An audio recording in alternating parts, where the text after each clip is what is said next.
조갑제TV 시청자 여러분 안녕하십니까. 2021년 9월 11일 9.11 테러 20주년이 되는 날입니다. 9.11 테러는 미국 정보기관의 대실패에서 비롯되었습니다. 정보기관이 상황 판단에 실패하면은 어떤 비극이 일어나는지를 보여주는 게 9.11 테러이고, 이번에 바이든이 철군을 발표를 해가지고 아프간이 무너지도록 만든 거, 이게 다 정보 실패입니다. 그런데 박지원 국정원장은 이 정보를 다룰 인물이 아닙니다. 정보의 가장 핵심은 보안입니다. 비밀을 지키는 겁니다. 그런데 박지원 국정원장이 이른바 사주 의혹의 제보자라고 하는 여성과 호텔 식당에서 만났는데 그 날이 폭로 직전이었다 라는 사실이 또 밝혀졌네요. 이 보안을 지키지 못한 겁니다. 국정원장이 국정원이 아니라 호텔에 나와가지고 여성 제보자와 만났다? 그게 그 제보자가 SNS에 사진을 올리고 등등으로 해서 공개가 되었다? 이런 국가정보원장이 대한민국의 비밀을 지킬 수가 있겠습니까? 그런데 이게 문제는 처음이 아니라는 이야기입니다. 박지원 국가정보원장은 호텔을 좋아하는 사람이에요. 아니, 왜 호텔에서 만납니까? 만난 건 그렇다 치더라도 왜 그 사실이 공개되도록 만듭니까? 문재인 대통령이 왜 이런 사람을 국정원장에 임명했는지는 지금부터 제가 설명을 하면은 대충 짐작을 할 것이라고 생각을 합니다. 지난해 총선 직전 윤석열 검찰총장의 부하 검사가 여권 인사에 대한 고발을 야당에 사주했다는 의혹을 제보한 조승현 씨가 그 보도가 나오기 전 박지원 국정원장을 호텔에서 만난 것으로 확인됐다고 TV조선이 보도를 했습니다. 어제 뉴스버스가 고발 사주 의혹을 보도하기 3주 전인 지난달 11일 서울 시내 롯데호텔 식당에서 조 씨가 박 원장을 만났다고 보도했고, 박 원장도 이를 인정을 했습니다. 조 씨는 당일 롯데호텔 식당에서 찍은 듯한 서울 시내 사진을 심야에 자신의 SNS에 올리면서 늘 특별한 시간, 역사와 대화하는 순간들이라고 찍었습니다. 박 원장은 TV조선과 통화에서 조 씨와 만난 사실을 인정하면서도 이번 고발사주 의혹 사건과 관련된 대화는 전혀 없었다고 말했다고 합니다. 평소 전화도 하고 그 이후에도 만났을 만큼 자주 보는 사이라는 게 박 원장의 설명이었다고 합니다. 설명이 참 친절하네요. 조 씨는 2016년 국민의당 총선 공천관리위원을 지낼 당시 당 지도부였던 박 원장과 가까워진 것으로 전해졌다는 게 일부 언론의 시각입니다.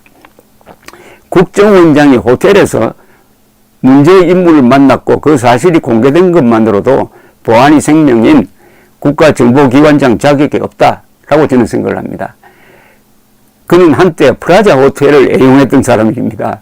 조금 이따 제가 그 검찰 수사 기록을 소개를 해드리겠습니다. 박지원 씨는 김일성주의자 신명복 씨의 글씨체로 김일성 세력과 싸워서 조국을 지키는 임무를 가진 국정원의 원훈을 돌에 새겨가지고 국정원 마당에 세운 인물입니다.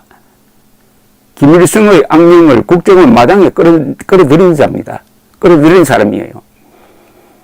원훈 내용은 국가와 국민을 위한 한없는 충성과 헌신이라고 썼지만은 거기에 김일성의 악령이 깃들었다고 봐야 하니까 김일성 일가와 인민을 위한 한없는 충성과 헌신으로 해석하는 게 안전할지도 모른다는 생각이 듭니다. 끔찍하지 않습니까? 제가 기억나는 것만 해도 박지원은 2010년 민주당 원내대표일 때, 그 전에 2009년 김대중 전 대통령이 중국을 방문해가지고 당시에 시진핑 국가부주석을 만난 자리에서 시 주석이 이명박 대통령을 향하여 한반도 평화의 회방꾼이라고 비난했다는 주장을 공개했습니다. 중국, 한국 정부가 이런 발언을 다 부인했으니까 거짓말로 확인된 거죠. 외교적 마찰을 유도하는 이런 거짓 폭로를 한 것 하나만으로도 정보기관장으로서 자격 미달인데 문재인 대통령이 그를 국정원장에 임명한 것은 김정은과 문재인의 사적 이익을 도모하라는 뜻으로 의심하게 만듭니다. 그는 2000년 4월 북한의 송호경과 북한에서 만나 김대중, 김정일 회담을 논의하면서 비밀 합의서를 작성을 했어요. 서명했습니다. 북한에 30억 달러를 선물이나 차관 형식으로 제공한다는 내용이었습니다. 이 문서가 작년에 국회 청문회장에서 폭로되었을 때 그는 가짜라고 우기면서 그 문서의 존재가 드러난다면은 그만두겠다고 했습니다. 그 문서는 사실입니다. 김정은도 물론 갖고 있죠.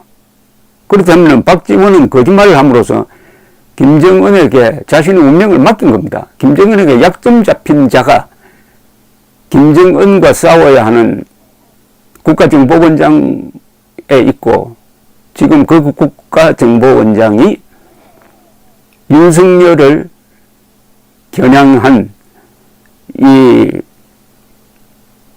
폭로극, 공작 냄새가 물씬 풍기는 이 사건에 등장했습니다. 세상 일이 의도대로 안 된다는 게 바로 이런 경우입니다. 앞으로 이 사안이 어떻게 확대될지 한번 지켜보는 것도 흥미진진할 겁니다. 자, 아까 말씀드린 대로 호텔 좋아하는 박지원 씨의 행태를 수사기록을 통해서 소개해 드리겠습니다.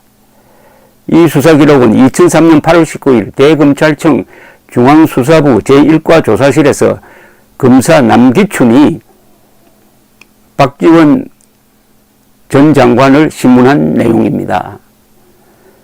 이때 대북 송금 사건 수사를 하고 있었어요. 검사가 묻습니다.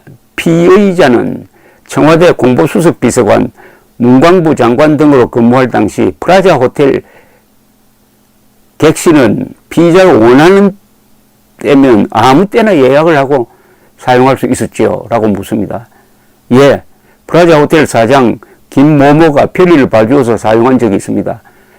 검사, 피의자는 그와 같이 객실을 사용한 요금을 지불하였나요? 박지원, 객실을 사용할 때 식사를 하는 경우가 있었는데 식사비는 지불을 하였습니다만 객실료는 지불하지 않았습니다. 검사, 피해자가 프라자 호텔 객실을 요금도 지불하지 않고 무상으로 사용한 것은 모두 몇 번이나 되는가요? 박지원, 몇 번인지는 기억나지 않습니다.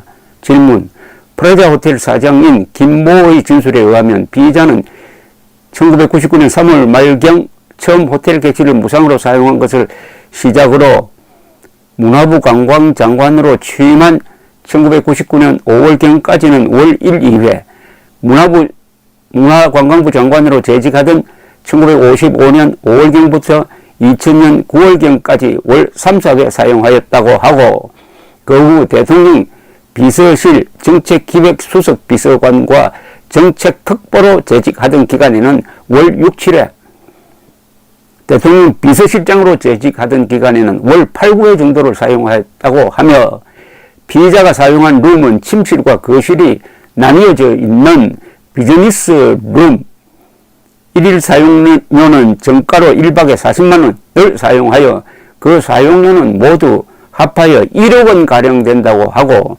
피의자는 위와 같이 사용한 호텔 객실 요금을 모두 면제받아 그 사용료 상당의 이익을 본 것으로 판단되는데 어떤가요? 박지원 답. 김 사장이 그렇게 진술하였으면 맞을 겁니다. 그리고 제가 문화관광부 장관으로 근무할 때보다 정책기획수석으로 근무할 때 조금 더 자주 사용하였고 그 후 비서실장으로 근무할 때 가장 많이 사용했던 것은 사실입니다. 그리고 저는 호텔 객실을 사용할 때는 주로 낮 시간이나 저녁 시간에 사용하였는데 몇십 분 또는 몇 시간 정도씩 잠깐 사용을 하였고 잠을 잔 경우는 거의 없었습니다. 이하 생략하겠습니다. 이 프라자 호텔 객실에서 일어난 일이 그 뒤에 쭉 붙어 있습니다. 문제는 박지원 씨가 이 시기에 이 장소에서 부적절한 만남을 가졌다는 사실입니다. 정보기관장으로서 부적절한 만남입니다. 정보기관장은 비밀 유지가 생명이고 그 비밀 유지에 실패할 때는 그만둬야 합니다. 자격이 없기 때문입니다. 감사합니다.